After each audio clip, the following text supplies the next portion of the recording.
Thank you, Presiding Officer. I add my congratulations to Richard Simpson for securing tonight's debate on telehealth. Telehealth, as we've heard, makes ingenious use of modern-day telecommunications to such a degree that it monitors the health of workers on North Sea oil rigs, the medical care of scientists at the survey stations in Antarctica, and even astronauts far beyond the Earth in the International Space Station. Our own Scottish Centre for Telehealth is an enthusiastic advocate of the benefits that telehealth expertise can provide. As has been said, the Centre is not a funding organisation. Its role is to encourage health boards to use telecommunications technology to improve healthcare, information and education. And this debate is a welcome opportunity to hear of the boards, including Tayside and Grampian in the North East, which have been active in these areas.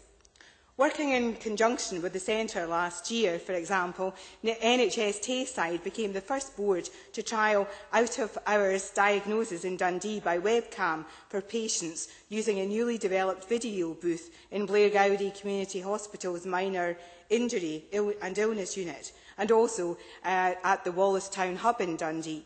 The object of the trial being to reduce GP visits and patients travelling. There is now also funding available to provide telemedicine equipment to develop video conferencing link between Perth Royal Midwifery Unit and the Labour Ward in Ninewells Hospital in Dundee to again cut down on the numbers of visits mothers need to make to Ninewells and to reduce delays in providing specialist opinion. When the SCT's Professor Richard Wooten addressed the Health Committee last year, he stated that his ambition for telehealth was Scotland becoming an exemplar of the technique in the next few years and in everyday health service provision. And he spoke of not just the technology, but the human factors and the organisation essential to its success. There is evidence of real enthusiasm for telehealth from both patients and health professionals. It allows earlier intervention and prevents the worsening of conditions.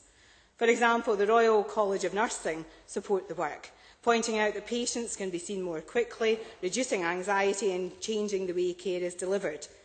The RCN also warn, however, that telehealth should not be seen as a cheap option and make the point very strongly that nursing input is vital at every stage of the development of telehealth. When the Public Petitions Committee visited Fraserburgh last month, we heard a petition from two pupils, Jenna MacDonald and Fiona Henderson, pupils at the Fraserburgh Academy, who were asking for improved NHS in rural areas and speaking quite passionately about the considerable journey from Fraserburgh to Aberdeen Royal. The committee agreed generally on the need to develop telehealth as a solution to such problems, and the pupils of Fraserburgh, as well as the committee members, look forward to hearing of plans which could make such a difference to these communities. Success for telehealth, like all new techniques, will depend upon its acceptance into mainstream practice. It involves a constructive partnership between many professionals from different disciplines, beyond medicine and into information technology and across health boards. So I ask how the Minister will ensure that there is sufficient funding to allow successful techniques, such as the video booths, to progress from being just a pilot or a trial into the mainstream. As has been stated earlier, technology is, however, not the main key to the success. Rather, it's the manner in which organisational changes are established in providing the service, the time, the resources, particularly the staff, available to support it. I wish Professor Wooten and his colleagues every success in their aim to make Scotland a model in telehealth for others to follow, and I hope the Minister is in a position to give members some further positive news about the future of telehealth.